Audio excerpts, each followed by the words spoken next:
Good morning, students. Today we are going to discuss about the common emitter amplifier. So first of all, in order to perform the experiment, we need a function generator.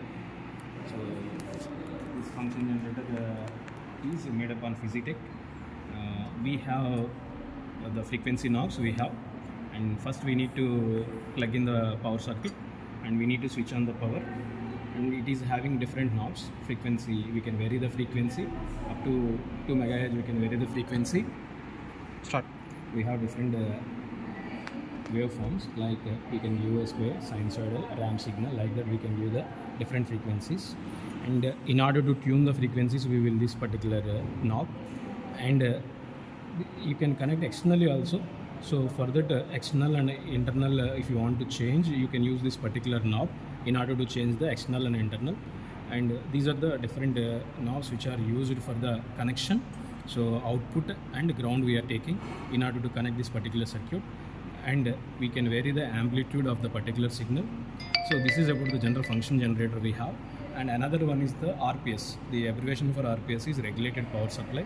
So in this particular regulated power supply, we have two channels are there in order to observe the voltage and current. This is you can put it in voltage, and we can put it in voltage, as well as we can put it in current. We can see, and plus and minus we have. Similarly, we have another channel is also there. In this particular channel, you can use same purpose we can use. So whenever we are going for dual power supplies, if you need in circuit in ICs, we can use the dual channel. And this is the cathode ray oscilloscope. We can observe the waveform in this particular, and here also we have dual channels are there, and volts per division and times per division now. So if you are varying the time period, you can vary this particular times per division now. If you want to vary the amplitude, you can vary this particular volts per division now. Based upon that, it will change that.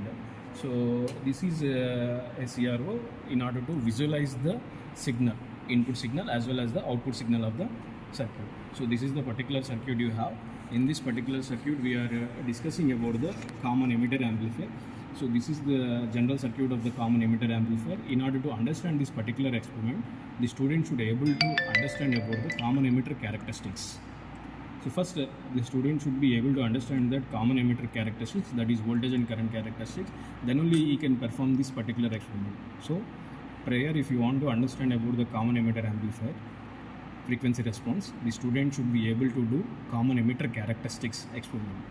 So coming to the aim of the experiment, which is used to find out the response characteristics of frequency response characteristics of the CE amplifier. In order to perform this experiment, we need regulated power supply. This is the regulated power supply, and the cathode ray oscilloscope. So this is the cathode ray oscilloscope, and another one is the function generator. This is the function generator, and connecting wires. These are the different connecting wires in order to connect this particular circuit diagram. And breadboard. This is the breadboard, which is the placement we are placing the circuit on this particular breadboard. And components required for this one is capacitors, resistors, and transistor. One transistor, BC107, we will use here. So coming to this particular circuit diagram, if you observe that Vs is the input signal we are giving from the function generator. C1 is the coupling capacitor. So rather than connecting this particular transistor, in order to protect that, we are using the capacitor, because this is the time varying signal we are giving. So directly the DC signal cannot reach here. If it is reached here directly, the transistor may be broken out.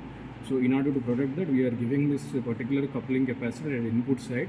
So it will pass the time varying signal to the base terminal of the transistor, and this is the emitter terminal. This emitter terminal is common to input as well as the output. And these two resistors will provide a voltage divider bias, and this is the VCC we are applying 12 volts, and this RC is the collector resistance we have, and this is output coupling capacitor we have. So whenever we want to extend multi-stage amplifiers, by using this capacitor, you can connect another stage of circuit like this. So this will become a multi-stage, means in order to provide more amplification, we will go for the n number of stages. So that is nothing but a multi-stage amplifiers. So this is the general circuit of the CE amplifier.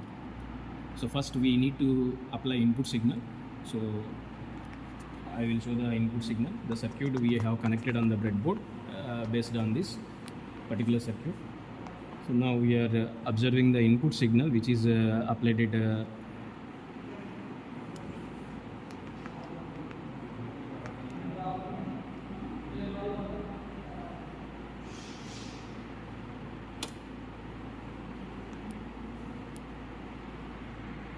so we are applying the frequency for the input signal at input terminals. So that is we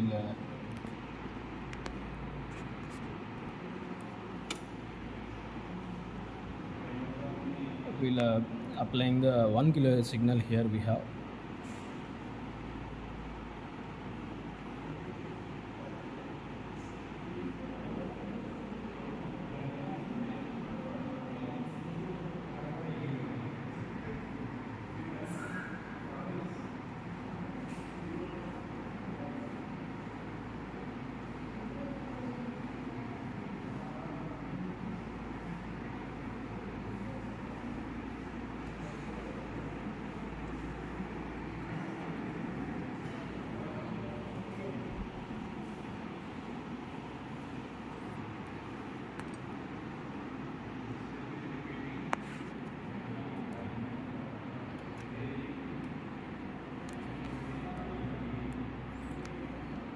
So this is input sinusoidal signal.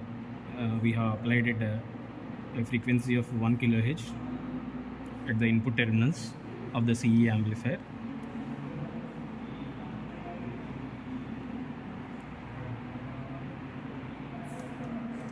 So that you can observe in the